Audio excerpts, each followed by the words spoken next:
자, 우선 워드숍이라는 부분은요. 여러분 입력에 가시면 객체라는 그룹이 있어요. 객체라는 그룹에 가셔서 워드숍을 선택하시면 되는데 이 워드숍이라는 것은 약간 강조가 되고자 하는 문구에다가 여러분 쓰시면 될 것 같아요. 자, 워드숍에 가시면 이 워드숍을 클릭하게 되면 여러 가지 글씨체가 나타납니다. 이 중에서 여러분이 적당하다라고 생각이 되는 워드숍이라는 글자를 하나 선택을 하시는 거예요. 선택을 하게 되면 화면에 보이는 것처럼 워드숍 만들기라고 해서 대화 상자가 나타납니다. 자, 내용 입력하는 부분에 여러분이 원하시는 문구를 입력하는 거고요.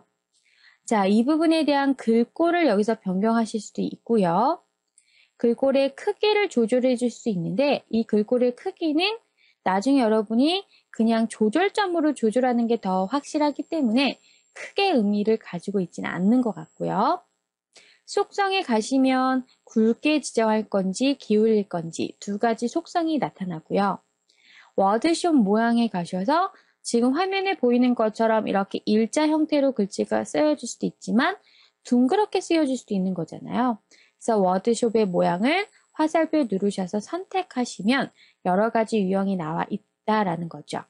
그 중에 원하시는 걸 선택하시고 설정 버튼을 누르시게 되면 화면에 보이는 것처럼 워드숍 입력이라는 글자가 쓰여지게 됩니다. 자, 그래서 워드숍을 먼저 삽입을 해줘야 하는 부분이세요. 자, 그 다음 내용 살펴보도록 하겠습니다. 자, 그리고 나면요. 워드숍을 나는 편집하겠다라고 했을 때 쓰여진 워드숍을 선택을 합니다. 선택을 하게 되면 워드숍이라는 탭이 하나 더 생성이 돼요. 자, 워드숍이라는 탭을 생성이 되었을 때 워드숍을 또다시 만들 수도 있고요. 또는 이 오타가 났다거나 이 내용을 수정하고 싶다라고 할 때는요. 내용 편집에 가셔서 편집을 해주시면 되고 또는 스타일을 얘로 설정을 했지만 이게 마음에 들지 않는다라고 했을 때는 이 화살표를 누르셔서 다른 스타일을 여러분이 선택을 하실 수가 있고요. 선의 색상이라는 것은 여러분 글자를 보시면 글자 외곽에 선으로 이렇게 표현이 돼요. 이 선이 지금 약간의 주황색 계열의 좀 진한 색으로 되어 있는데요. 나는 이 선 색깔을 바꾸고 싶다라고 하시면 이 선 색깔을 변경할 수도 있고 채우기라는 부분에 가시면 지금 현재 이 안에 워드숍 입력이라는 글자에는 주황색으로 색깔이 채워져 있죠. 이 부분을 다른 걸로 채우고자 한다라고 할 때 사용할 수 있고요. 선의 종류에서도 실선으로 할 수도 있지만 점선으로 할 수도 있는 거고요. 선의 굵기를 좀 더 얇게 또는 굵게 조절할 수도 있는 부분입니다. 자, 속성에 가시면 우리 아까 대화 상자에서도 나왔던 일자로 글자를 쓸 수도 있지만 이렇게 삼각형 형태로 쓸 수도 있고 또는 이렇게 화살표 모양으로 쓸 수도 있다는 거예요. 그래서 내가 형태를 바꿔줄 수 있고 또는 글자체를 변경해 줄 수가 있고요. 글씨의 크기라든가 속성을 변경해 줄 수도 있습니다. 자, 이 부분은 우리 아까 전에 워드숍을 삽입할 때 나왔던 속성 안에 있었던 내용이겠죠. 자, 그리고 나는 좀 더 효과를 주고 싶다라고 하시게 되면 그림자를 주셔서 글자에 그림자가 들어간 것처럼 보인다거나 또는 반사를 체크하셔서 지금 여기 자세히 보시면요. 뭔가가 반사된 듯한 느낌이 들 거예요. 이것은 반사를 여러분 설정을 했기 때문에 그런 거고 네온을 체크하게 되면 이게 약간 퍼져 보이는 글자로 네온 효과가 들어가는 내용이고요. 자, 이 워드숍 전체적인 사이즈를 우리가 조절해 줄 수도 있다라는 내용입니다. 자, 이 부분은 우리가 직접 워드숍을 삽입을 해서 하나하나 편집을 한번 해보도록 할 겁니다. 자, 우선은 새 문서 파일을 열어주세요. 새 파일을 하나 열어주시고요. 자, 아무것도 없는 새 파일입니다. 자, 이 상태에서 우리가 해두셔야 할 거 우선 레이아웃을 우리가 비화면으로 좀 바꿔보도록 할게요. 자, 레이아웃을 변경하는 방법은 편집의 슬라이드에 가셔서 비화면 선택하시게 되면 레이어 자체가 비나면으로 바꾸는 거 아시죠? 자, 우선 이 상태에서 워드숍에 가서 글자 한번 넣어보도록 하죠. 자, 입력에 가셔도 되고요. 또는 화살표 누르셔도 이 안에 워드숍이라고 있습니다. 자, 여러분이 이 안에도 있고요.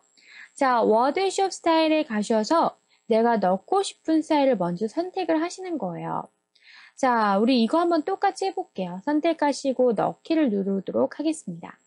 그러면 어떤 내용을 넣을 건지 입력을 하라고 되어 있죠? 여기다가 우리는 워드숍 삽입이라고 하고요. 자, 그 다음에 글꼴을 변경할 수가 있어요. 나는 글꼴을 약간 두꺼운 채로 하는 게 좋을 것 같으니까 휴먼 굵은 샘체 한번 해볼까요? 팸체. 휴먼 둥근 헤드라인으로 한번 해보도록 하죠. 크기는 여러분이 원하시는 대로 좀 더 조절해 줄 수가 있고요. 좀 더 굵게 체크를 하도록 하겠습니다. 워드숍 모양의 화살표를 누르시게 되면 일자 형태를 쓸 수도 있지만 약간 곡선 형태를 쓸 수도 있는 거예요.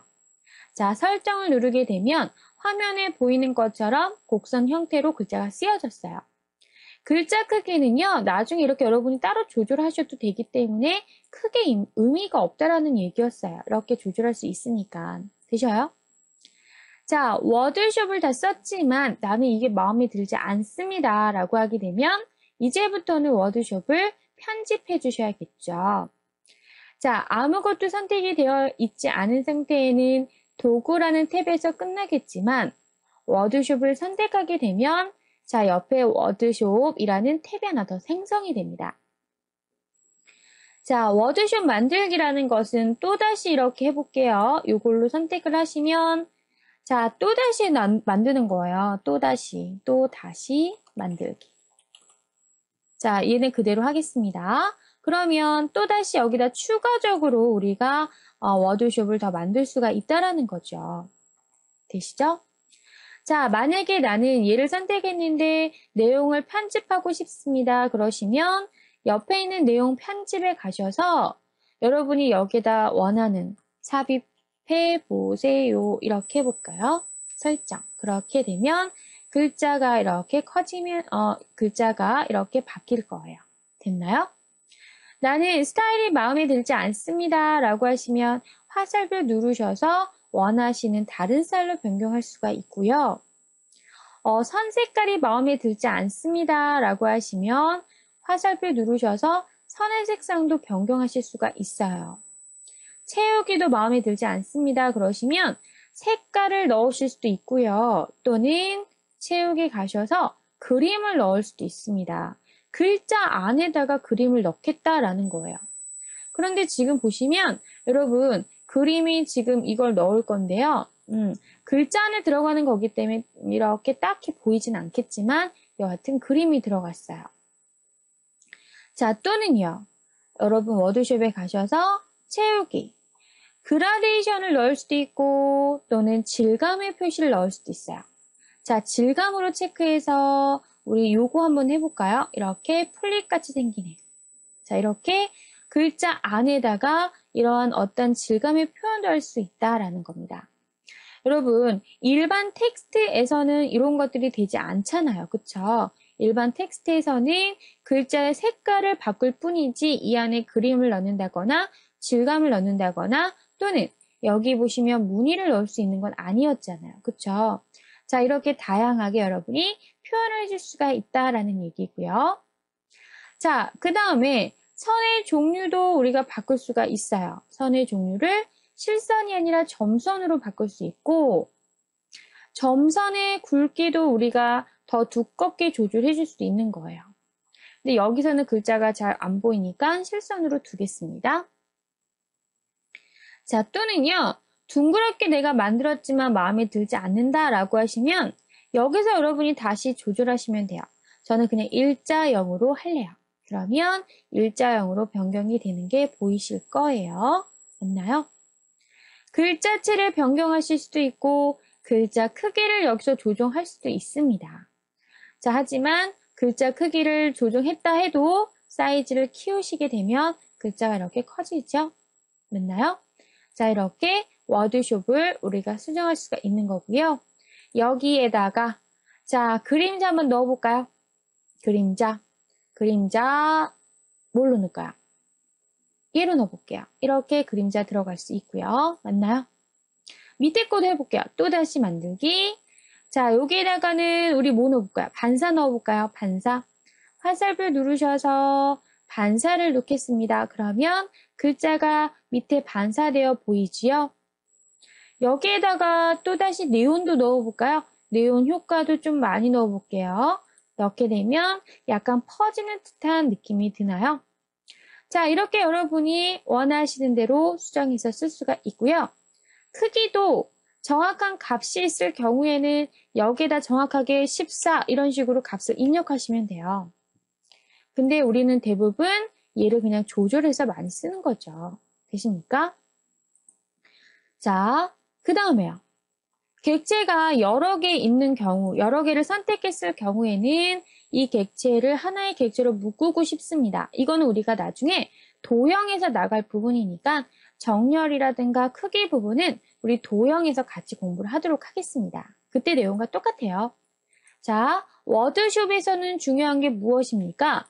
워드숍을 어떻게 쓰고, 워드숍을 왜 쓰고, 그 다음에 워드숍을 한 이후에 내용을 어떻게 편집하고, 얘네 속성을 선이라든가 채우기라든가 선의 종류라든가 선의 굵기라든가 또는 속성을 가지고 어떻게 변형해서 사용하느냐.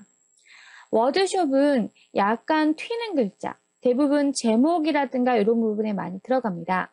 일반 텍스트보다 디자인적인 부분이 더 확실하기 때문에 우리가 강조하고자 하는 문구에다가 사용하시면 좋을 것 같죠? 수고 많으셨습니다.